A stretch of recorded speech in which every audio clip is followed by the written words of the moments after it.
I find that with the progress of my channel, I have been more intrigued with the convoluted process behind the idea of online popularity. The guide to capturing attention, the social media intricacies, or simply interacting with the workings of fandoms, as picking up trends and holding attention is sort of half of the job when it comes to my content. It however never ceases to amaze me, as someone who is still new to this giant game we call the internet, of how truly major these cause and effects relationships can play out on these grand stages, and how it all leads back to the consumer. TikTok. If you haven't heard of the app, then I suggest you get under from the rock that you've been hiding under, because you're likely not going to be able to escape it anytime soon. It's quite literally become the personification of public interest in modern times, arguably greater than other platforms such as Twitch, Twitter, even YouTube. It's an app that came out in the right place at the right time, and has become a mainstay due to a combination of providing rapid-fire, brain-stimulating content with a new story coming from each scroll, and works with an effective and open video suggesting system that benefits creators and viewers alike. Anyone has a chance to be something with every post, and everyone has a chance to experience anything with each scroll. It's just the most baffling realization when you see these live transformations of what seems like limited online ideas into one that contains seemingly limitless real-life results, even though in hindsight that is exactly how it's supposed to work. Simply put it,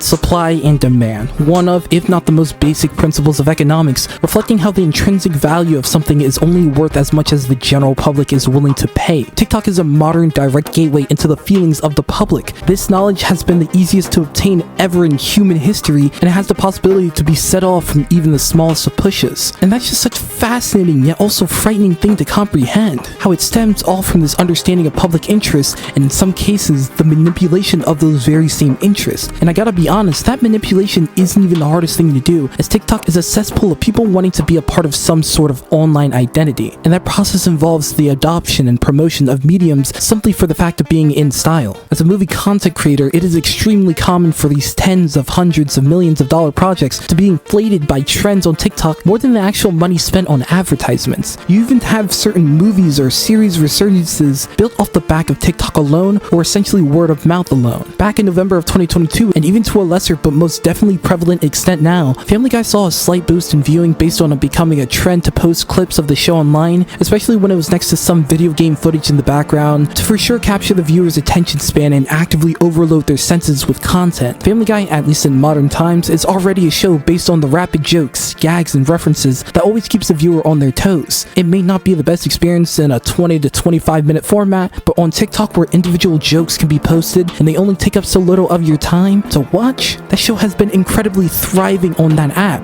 You even have variations spawning like Rick and Morty clips or South Park clips. Many modern films and shows are actively trying to fall into that trending system, and therefore are catering towards those viral moments. Franchises like the MCU and the way more egregious company Offender and Netflix are actively pushing the gimmicks, such as the brandable outfits, the more relatable quotes, the more eye-catching celebrities, the catchy songs and dances, even creating more out there moments so that someone can clip it, post it on TikTok, and get your project talked about even more. There was a reason that the Knives Out franchise became way more extravagant in presentation and in gimmick after Netflix acquired them and created Glass Onion. In principle, the concept of looking for that public attention has always been a heavily exploited market. Companies since the dawn of time have tried to push that marketability to help the odds of their product, as they want to make an impression to get it talked about. But with apps like TikTok, where we are seeing public thoughts, collusion, and individual content promotion at the highest level, incorrect assumptions of what people like us want are nearly non-existent, and our voices make so much more of an impact than ever before. You can to an extent artificially develop that hype, but more often than not do you find people reacting to the public hype and not the other way around. Like in the instance of a successful Minions movement last year versus the artificial Morbius release that backfired horribly. As far as the individual, you see actors expediting their careers or seeing great career explosions of a lifetime purely based off their online fandoms and the backup they provide. For as often as people make fun of those who make the fan pages, make fun of those who post a certain actress or actor all the time and promote their projects, they're the ones receiving the last laugh, as their favorite personality is probably going to stay in the limelight a bit longer than average and hit higher career peaks than their peers. Again,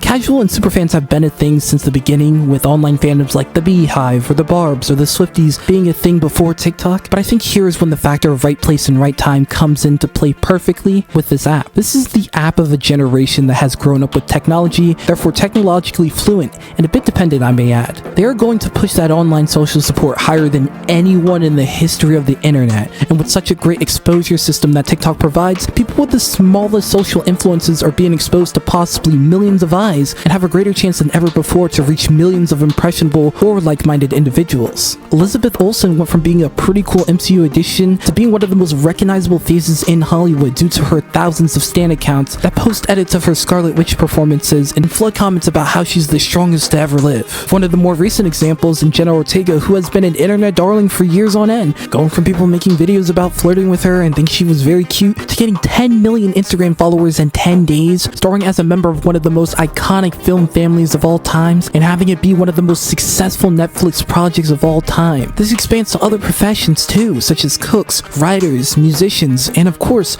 other social media personalities. I spent $86.73. TikTok has this unique grasp on the landscape of modern pop culture, in which it is clear as we have seen the pipeline between the interests of the general public and millions of dollars invested into certain projects. It is the representation of the modern crowd and therefore an extension of the public's interests. It's a platform in which voices are actually heard and where people know their voices will be heard, and that's what gravitates people more than any other content site in recent times, leading to incomprehensible net positives if you are lucky enough to be picked up by its cycling of trends, even if it's for a little while.